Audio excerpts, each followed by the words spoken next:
एक देश अपनी रक्षा के लिए दुश्मन पर ड्रोन हमला करता है।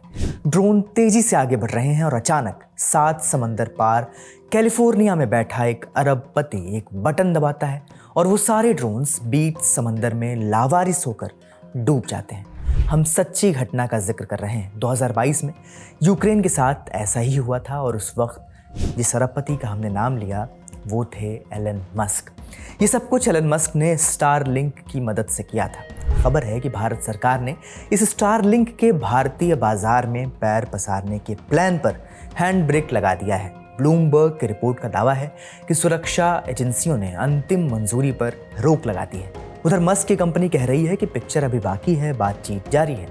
लेकिन एलन मस्क के स्टारलिंक से भारत को क्या कोई खतरा हो सकता है? आज इसी पर बात करेंगे। नमस्ते, मैं हूं अंकुर और आप देख रहे हैं ललन टॉप का अंतर्राष्ट्रीय प्रसंगों से जुड़ा रोजाना का कार्यक्रम दुनियादारी।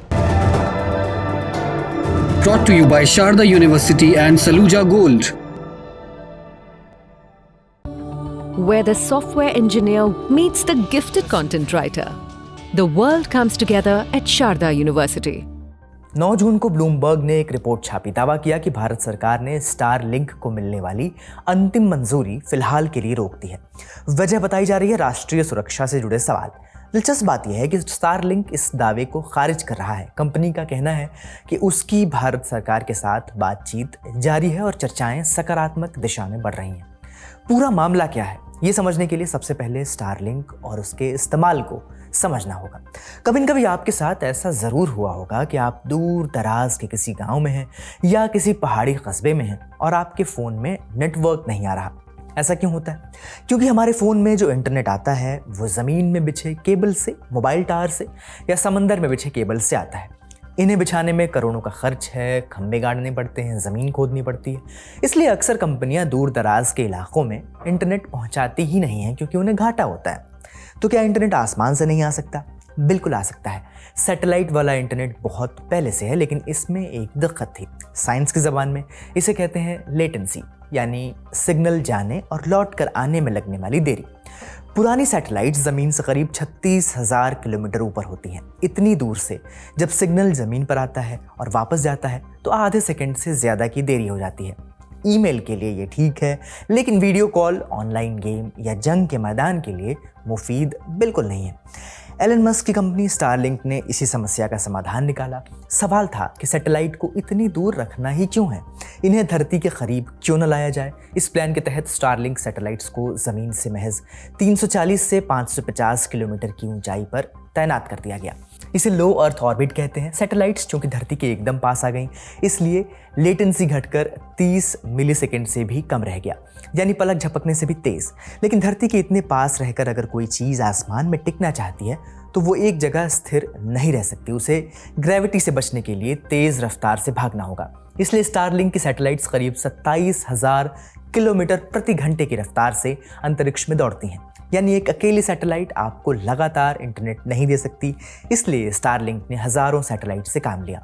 जून 2026 तक अंतरिक्ष में स्टारलिंक की 10,000 से ज़्यादा सैटेलाइट्स तैनात हो चुकी हैं और उनका टारगेट है 42,000 का। स्टारलिंक इंटरनेट इस्तेमाल करने के लिए ज़मीन पर आपको एक छोटे से यूज़र टर्मिनल की ज़रूरत पड़ती है। स्क्रीन पर उसकी तस्वीर है, आप देख सकते हैं। ये छतरी आसमान में भागती सैटेलाइट्स को ट्रैक करती है। कुल जमा इसमें तार बार का कोई झंझट नहीं है, सारा काम अंतरिक्ष से हो जाता है। मौजूदा समय में स्टारलिंक 160 से ज़्यादा देशों में ऑपरेशनल है और आज के दौर में ताकत उसी के पास है जिसका कम्युनिकेशन पर कंट्रोल है। आप जानते हैं, पारंपरिक इंटरनेट में सरकार के पास सर्वोच्च ताकत होती थी। टेलीकॉम कंपनियां देश के नियमों और नेशनल सिक्योरिटी प्रोटोकॉल से बंधी होती हैं। सरकार जब चाहे इन्हें रेगुलेट कर सकती है, इंटरसेप्ट कर सकती है और ज़रूरत पड़ने पर ब्लॉक भी कर सकती है। वैसे तो दुनिया भर की सरकारों ने समय समय पर इस ताकत का गलत फ़ायदा भी उठाया है। जैसे किसी देश में कोई बड़ा विद्रोह या आंदोलन खड़ा हो जाए तो वहाँ के शासकों के पास एक आखिरी हथियार होता है, डिजिटल ब्लैकआउट। इंटरनेट बंद होने से प्रदर्शनकारियों का तालमेल ख़त्म हो जाता है और बाहर की दुनिया को वीडियो या खबरें मिलना भी बंद हो जाता है। लेकिन आज हम सुरक्षा की नज़र से बात कर रहे हैं। सवाल यह है कि जब देश का कम्युनिकेशन किसी और के कंट्रोल में होगा, जब उसे हज़ारों किलोमीटर दूर बैठा एक अरबपति चला रहा होगा जिसकी कंपनी अमेरिकी कानूनों से बंधी हो, तो मुश्किल समय में उसे कैसे कंट्रोल किया जाएगा? यही सवाल भारत के सामने है कि अगर जंग के हालात हों तो ये व्यवस्था कैसे काम करेगी। ये खतरा दुनिया को पहली बार समझ आया था 2022 में। फरवरी 2022 में रूस ने यूक्रेन का फुल स्केल इन्वेजन शुरू किया। दोनों देशों के बीच जंग शुरू हुई। 24 फरवरी को यूक्रेन के सैटेलाइट कम्युनिकेशन नेटवर्क पर बड़ा साइबर हमला हुआ।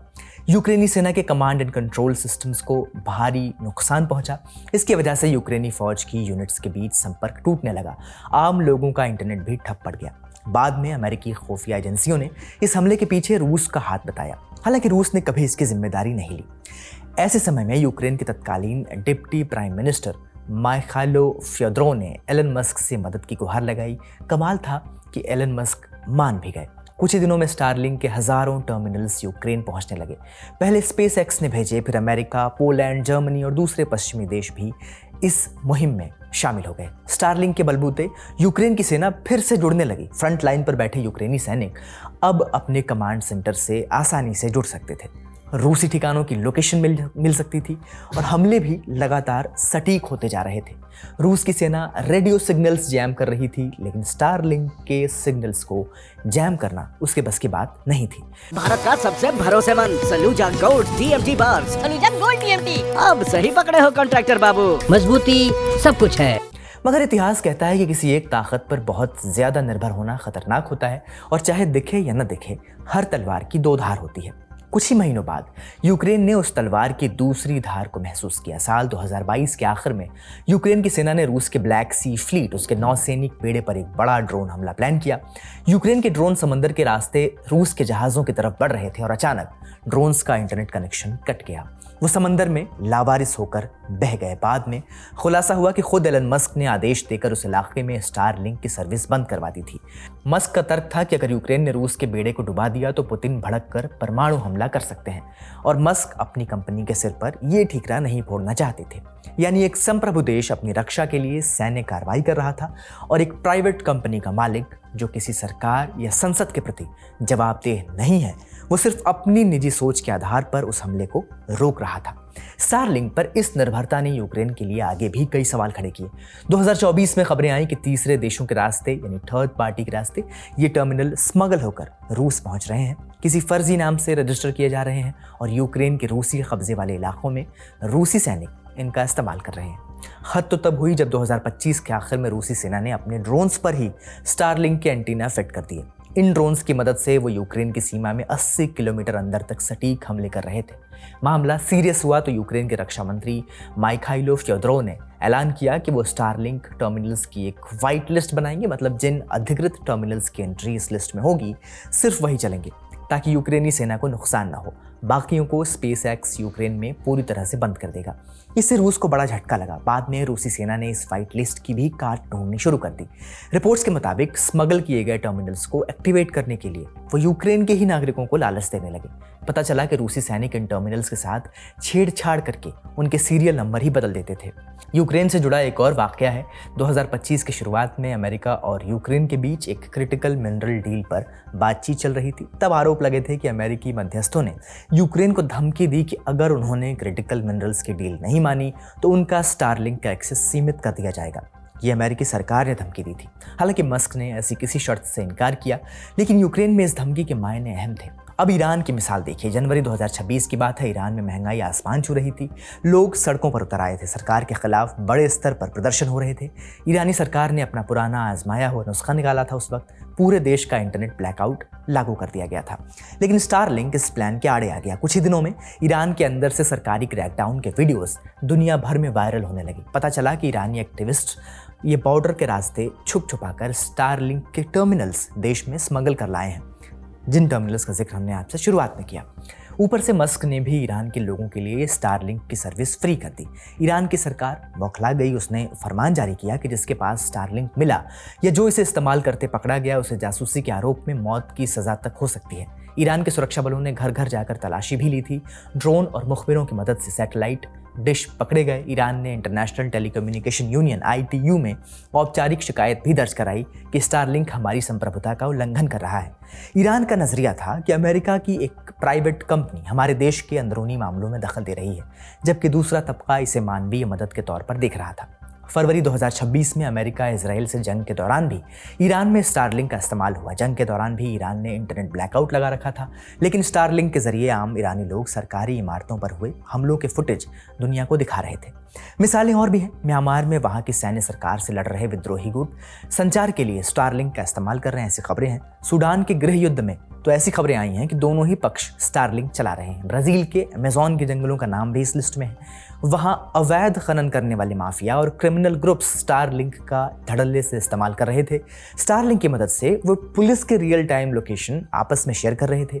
मतलब पुलिस के पहुंचने से पहले ही उन्हें भनक लग जाती थी, जिससे फील्ड में उतरे अफसरों की जान को खतरा पैदा हो गया था। जून 2025 में ब्राज़ील को स्टारलिंक के साथ इसके लिए एक डील करनी पड़ी। इस समझौते के तहत तय हुआ कि अमेज़न इलाके में नए यूजर्स को अपना पहचान पत्र और पते का सबूत देना होगा। अफ्रीका के साहेल क्षेत्र में जमात नस्र al Islam wal Muslimin JNIM और Islamic State West Africa Province ISWAP जैसे खूंखार आतंकी गुटों ने लीबिया और नाइजीरिया से लेकर माली और नाइजर तक स्टारलिंक किट्स की एक अवैध सप्लाई चेन बना ली है।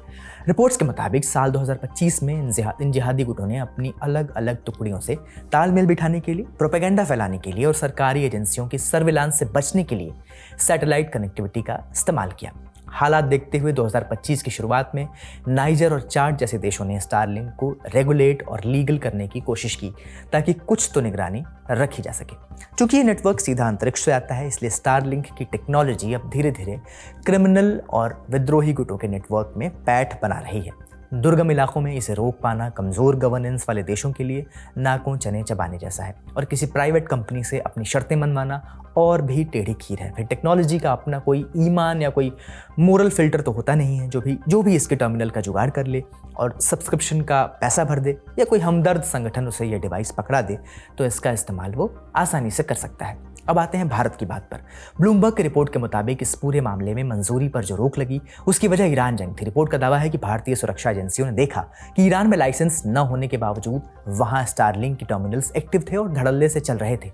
सवाल था कि अगर स्टारलिंक दुनिया के किसी एक हिस्से में बिना लाइसेंस के अपनी सर्विस चला सकता है, तो इस बात की क्या गारंटी है कि कल को अगर भारतीय और अमेरिकी हितों में टकराव हुआ तो स्टारलिंक भारतीय नियमों का 100% पालन करेगा? इस सवाल का जवाब जब तक नहीं मिलता तब तक स्टारलिंक की सिक्योरिटी क्लियरेंस होल्ड पर है, ऐसा दावा है रिपोर्ट का। स्टारलिंक की तरफ से कहा जा रहा है कि वे भारत सरकार के साथ एक्टिव और प्रोडक्टिव बातचीत कर रहे हैं और उन्होंने भारत के लिए एक खास डिप्लॉयमेंट मॉडल तैयार किया है। हालांकि भारत सरकार की तरफ से अभी तक कोई प्रतिक्रिया नहीं आई है। स्टारलिंक के पास इस समस्या को जल्द सुलझाने की एक बड़ी वजह भी है, क्योंकि ये झटका एलन मस्क को ऐसे वक्त पर लगा है जब उनकी कंपनी SpaceX इतिहास का सबसे बड़ा IPO लाने की तैयारी में है। कंपनी $1.75 ट्रिलियन की वैल्यूएशन का टारगेट लेकर चल रही है, और रेवेन्यू ग्रोथ की कहानी का जो मेन हीरो था वो स्टारलिंक ही था। सिर्फ साल 2025 में स्टारलिंक ने दुनिया भर से $11.4 बिलियन की कमाई की थी। ऐसे में भारत जैसा बड़ा मार्केट हाथ से खिसकना मस्क के लिए एक बड़ा स्पीड ब्रेकर साबित हो सकता है। भारत में स्टारलिंक के इस्तेमाल से जुड़ा सवाल अमेरिकी सरकार की भूमिका पर भी है। स्टारलिंक पूरी तरह से अमेरिका के कानून से बंधी कंपनी है। अगर कल को अमेरिकी सरकार SpaceX को आदेश दे कि फला देश में सर्विस चालू कर दो, बंद कर दो, या वहाँ का डेटा हमारी खुफिया एजेंसी को दे दो, तो क्या मस्क अमेरिकी कानून को दरकिनार कर पाएंगे? और फिर मस्क का खुद का एक अपना निजी वीटो भी है, जैसा हमने आपको बताया। यूक्रेन वाले कांड ने दुनिया को पहले ही दिखा दिया कि मस्क अपनी मर्जी से जियोपॉलिटिक्स से जुड़े बड़े फैसले ले सकते हैं। मार्च 2026 में फॉरेन पॉलिसी मैगजीन की एक रिपोर्ट ने इस मामले को एक लाइन में समेट दिया था। मैगजीन ने लिखा, स्टारलिंक ने जियोपॉलिटिक्स का निजीकरण कर दिया है, प्राइवेटाइजेशन कर दिया है। यानी उस फैसले कभी संप्रभु सरकारें, संसद या अंतर्राष्ट्रीय संधियां मिलकर लेती थी, वो अब एक प्राइवेट बोर्ड रूम में बैठ कर लिए जा रहे हैं। ऐसे में भारत के लिए स्टारलिंक का इस्तेमाल कितना खतरनाक हो सकता है, हमें कैसे इसे अप्रोच करना चाहिए, हमने जानकारों से इस मसले पर बात की। किसी भी फॉरेन सर्विस प्रोवाइडर्स को भारत में अनुमति या परमिशन देने से पहले भारत को अपने आप से कुछ सवाल पूछने होंगे। पहला, क्या ये अनुमति जायज है? दूसरा, आप कैसे इंश्योर करेंगे कि जो आपके फॉरेन सर्विस प्रोवाइडर्स हैं वो आपके कानून का पालन करेंगे या नहीं करेंगे? क्योंकि बहुत सारे फॉरेन सर्विस प्रोवाइडर्स आज कह रहे हैं कि साहब मैं तो अमेरिकी कंपनी हूँ, अमेरिकी कानून के अधीन हूँ, और इसलिए मैं उस कानून का पालन करूँगा, आपके कानून का पालन नहीं करूँगा।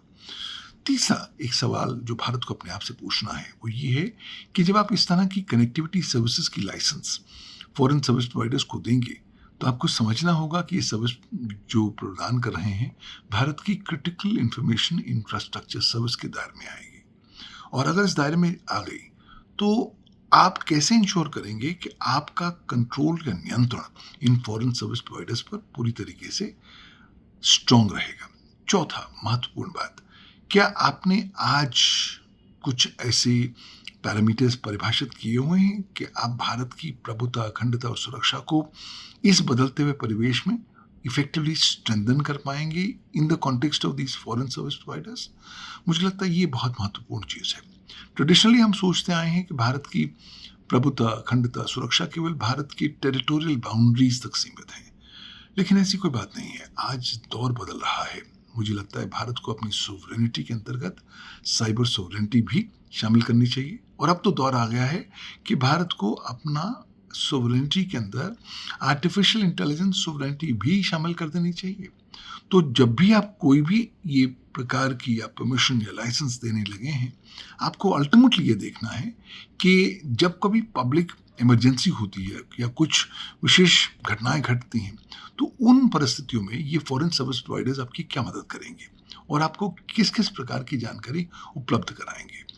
अगर उस समय पर उन्होंने कहा कि साहब हम आपको मदद नहीं करते, तो आपको समझना होगा कि उसकी रिफ्यूज़ल से भारत की जो प्रभुता, अखंडता, सुरक्षा है वो नकारात्मक रूप से प्रभावित हो सकती है। तो मेरा तो यही मानना होगा, जल्दी करने की आवश्यकता नहीं है। सोच लीजिए, समझ लीजिए, मनन कीजिए, शोध कीजिए और उसके बाद निर्णय लीजिए। हाँ, आपको समझना यह है कि अगर आप अपनी क्रिटिकल इंफॉर्मेशन इंफ्रास्ट्रक्चर सर्विसेज किसी फॉरेन सर्विस प्रोवाइडर के हाथ में दे रहे हैं, तो काफ़ी हद तक आप अपनी गर्दन भी उस फॉरेन सर्विस प्रोवाइडर के हाथों में दे रहे हैं। और अगर आप दे रहे हैं तो आपके यहाँ चेक्स एंड बैलेंसेस ज़रूर होने चाहिए, ताकि ये फॉरेन सर्विस प्रोवाइडर किसी आपातकालीन स्थिति में आपकी गर्दन को मरोड़ ना सके। तो अल्टीमेटली हम लोगों का उद्देश्य बहुत क्लियर है कि कुछ भी हो जाए, हमें भारत की प्रभुता, अखंडता और सुरक्षा को सुदृढ़ रखना है, कॉन्स्टेंटली एम्पावर करना है, एक्सपैंड करना है। और इसको मद्देनजर रखते हुए और भारतवासियों के जो हित हैं, अधिकार हैं, उनको मद्देनजर रखते हुए हमें निर्णय लेना चाहिए कि हम किन किन कंडीशंस में फॉरेन सर्विस प्रोवाइडर्स को कनेक्टिविटी या क्रिटिकल इंफॉर्मेशन इंफ्रास्ट्रक्चर के लाइसेंस प्रदान कर सकते हैं। बड़ी खबर यहीं तक, अब सुर्खियों की बारी। सीज फायर के बीच अमेरिका ईरान ने फिर एक दूसरे पर हमले किए हैं। हाल ही में स्ट्रेट ऑफ हॉर्मुज पर अमेरिकी सेना का एक अपाचे हेलीकॉप्टर गिर गया। अमेरिकी राष्ट्रपति डोनाल्ड ट्रंप ने दावा किया कि ये ईरान के हमले के कारण हुआ है, कहा कि इसका जवाब तो देना ही पड़ेगा। इसके बाद अमेरिकी सेना ने 9 जून को ईरान पर हवाई हमले शुरू किए। अमेरिकी सेंट्रल कमांड के मुताबिक यूएस फोर्सेज ने हॉर्मुज स्ट्रेट के पास मौजूद ईरान के रडार्स और एयर डिफेंस फैसिलिटीज को निशाना बनाया। इसके बाद ईरान ने भी अमेरिका पर जवाबी हमले किए। ईरान की रिवोल्यूशनरी गार्ड्स कोर IRGC ने कहा कि उसने कुवैत, बहरीन और जॉर्डन में अमेरिकी बेसिस पर अटैक किया है। वहीं अमेरिका का कहना है कि उसने ईरान की ओर से लॉन्च किए गए सभी मिसाइलों और ड्रोन्स को इंटरसेप्ट कर लिया है, हवा में रोक लिया है। ताज़ा हमलों के बाद ईरान ने कहा कि अमेरिका बार बार सीज फायर का उल्लंघन कर रहा है, चेतावनी दी कि इससे जंग खत्म करने के प्रयासों को नुकसान हो रहा है। दूसरी तरफ अमेरिका का कहना है कि उसने ईरान के गैर ज़रूरी आक्रामकता का जवाब दिया है। पाकिस्तान ने एक बार फिर अफगानिस्तान पर बड़ा हमला किया है। तालिबान शासन के मुताबिक पाकिस्तानी सेना ने 9-10 जून की दरमियानी रात अफगानिस्तान के कुनार, खोस्त और पक्तिका प्रांतों में एयर स्ट्राइक्स की। बताया गया कि इन स्ट्राइक्स में 13 लोगों की मौत हो गई, वहीं 14 से अधिक लोग घायल हुए। मरने वालों में 11 बच्चे, एक महिला और एक बुजुर्ग हैं। इससे एक दिन पहले पाकिस्तान के खैबर पख्तूनख्वा प्रांत के हसन खेल इलाके में एक चौकी पर हमला हुआ था। पाकिस्तानी गृह मंत्रालय के मुताबिक हमले में 6 लोग मारे गए थे। कई रिपोर्ट्स में दावा किया गया कि तहरीक तालिबान पाकिस्तान ने इस हमले की जिम्मेदारी ली है। अफगानिस्तान पर पाकिस्तान की हालिया स्ट्राइक्स इसी हमले का जवाब मानी जा रही हैं, क्योंकि पाकिस्तान लगातार अफगानिस्तान पर उसके यहाँ हमला करने वाले आतंकियों को पनाह देने का आरोप लगाता रहा है। अगली खबर, 9 जून की आधी रात को दक्षिण अफ्रीका के सबसे बड़े शहर जोहान्सबर्ग में क्लीवलैंड में एक घनी बस्ती में 10 लोग घुसे। उनके हाथ में राइफल्स थीं।